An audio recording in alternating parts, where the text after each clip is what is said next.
தின விழாவில் முதலமைச்சருக்கான அணிவகுப்பு மரியாதையின் போது திடீரென மயங்கி விழுந்த உயிரிழந்த ஆவடி சிறப்பு காவல் படை இசைக்குழு காவலர் தர்மராஜின் குடும்பத்தினருக்கு தமிழக முதலமைச்சர் விஜய் தனது இரங்கலை தெரிவித்துள்ளார். கடமை உணர்வுடன் பணியாற்றிய முதல்நிலை காவலர் தர்மராஜின் மறைவு தமிழ்நாடு காவல்துறைக்கும் அவரது குடும்பத்தினருக்கும் ஈடு செய்ய முடியாத பேரிழப்பு என்று தெரிவித்துள்ள முதல்வர் விஜய், உயிரிழந்த காவலரின் குடும்பத்திற்கு முதலமைச்சரின் பொது நிவாரண நிதியிலிருந்து 30 லட்சம் ரூபாய் நிதியுதவி வழங்கவும் ஆணை பிறப்பித்துள்ளார்.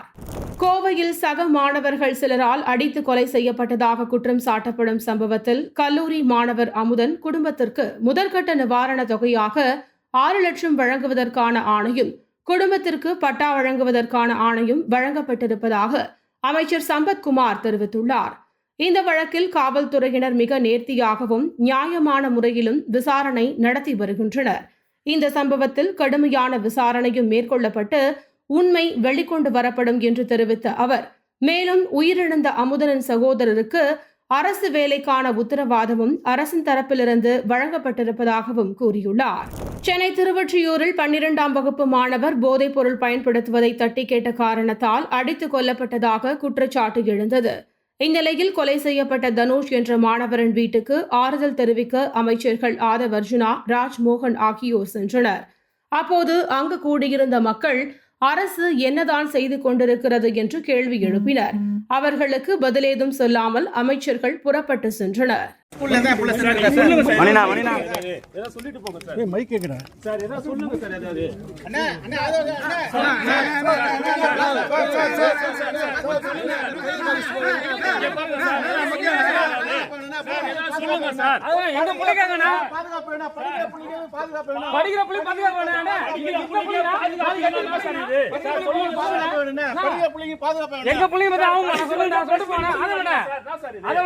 அண்ணா சொல்லுங்க அண்ணா சொல்லுங்க நாளைக்கு இன்னும் எத்தனை பிள்ளைங்க சாவாங்க தெரியாதுண்ணா.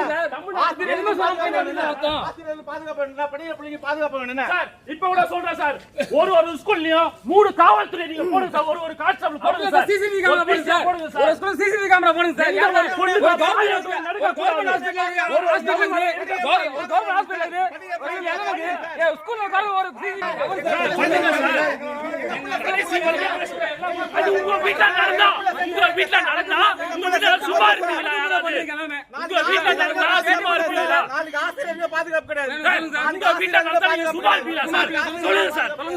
நீங்க சொல்லுங்க, நான் ஒரே ஒரு கேள்விதான். உங்க வீட்ல நடந்தா ஒரு பையனை ஒரு புள்ளைய 30 பேர் சேர்ந்து ஒரு படுகொலை செஞ்சிருக்காங்க. 30 பேர் சேர்ந்து படுகொலை செஞ்சிருக்காங்க. அவனுக்கு என்ன நியாயம்? என்ன பண்ண போறீங்க? என்ன சார் என்ன பண்ண போறீங்க சார்? சொல்லுங்க சார். எங்க வழி சார், எங்க வழி எதுவுமே சொல்ல மாட்டீங்க, எதுவுமே பண்ண மாட்டீங்க. இங்க என்ன நடக்குதுன்னு தான் கவர்மெண்ட் என்ன தான் பண்றாங்க தெரியல சார். திமுக வழக்கறிஞர்கள் அணி கூட்டத்தில் தனது கைது குறித்து பேசிய எதிர்க்கட்சி தலைவர் உதயநிதி ஸ்டாலின், என்ன எதற்காக கைது செய்ய வந்திருக்கிறார்கள் என்று யோசித்தேன். காவிரியில் தண்ணீர் வர வேண்டும் என்றுதான் பேசினேன் என்றார். அன்னைக்கு காலையில் 8 மணிக்கு காவல்துறை என்னுடைய வீட்டுக்கு வந்தாங்க. அப்புறம் நான் பேப்பர் படிச்சுட்டு இருந்தேன், தொலைக்காட்சி பார்த்துட்டு இருந்தேன். என்னுடைய உதவியாளர் வந்து சொன்னார், இந்த மாதிரி தஞ்சாவூர்லேருந்து வந்திருக்கிறாங்க போலீஸு. நான் போய் முடிப்பட்டேன், சரி கைது பண்ண வந்திருக்கிறாங்க.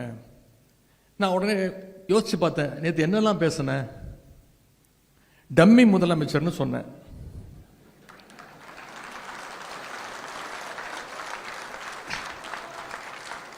அதை ஒத்துக்கிட்டாங்க. அதுக்கு எந்த ரியாக்ஷனும் இல்லை. கேடு கெட்ட அரசு அமைஞ்சிருக்கு, ஒரு வெக்கங்கெட்ட அரசு அமைஞ்சிருக்கு, இதெல்லாம் சொன்னேன். இதற்கெல்லாம் எந்த ரியாக்ஷனும் இல்லை. இதுக்கு தான் கைது பண்ண வந்திருக்காங்கன்னு நான் நினச்சிட்டு இருக்கேன். என்ன சொன்னேன்? இது என்ன அப்படி பேசிட்டேன்? டம்மி முதலமைச்சர், வெக்கங்கெட்ட அரசு, கேடு கெட்ட அரசு, எதற்கும் துப்பு இல்லை, தைரியம் இல்லை, விவசாயிகளை இப்படி நடு ரோட்டில் விட்டுட்டீங்க. வேற எதுவுமே நான் சொல்லலை. காவேரியில் தண்ணி வரணும்னு சொன்னேன். இது எனக்கு தோணவே இல்லை. தாவேக அரசின் அமைச்சர்கள் லஞ்சம் கேட்க தொடங்கியிருப்பதாக அண்ணாமலை குற்றச்சாட்டு வைத்துள்ளார். அமைச்சர்கள் லஞ்சம் கேட்கும் ஆடியோ தன்னிடம் உள்ளதாகவும் முதல்வர் அமைச்சர்கள் ஊழல் செய்வதை தடுக்க வேண்டும் என்றும் அவர் தெரிவித்தார்.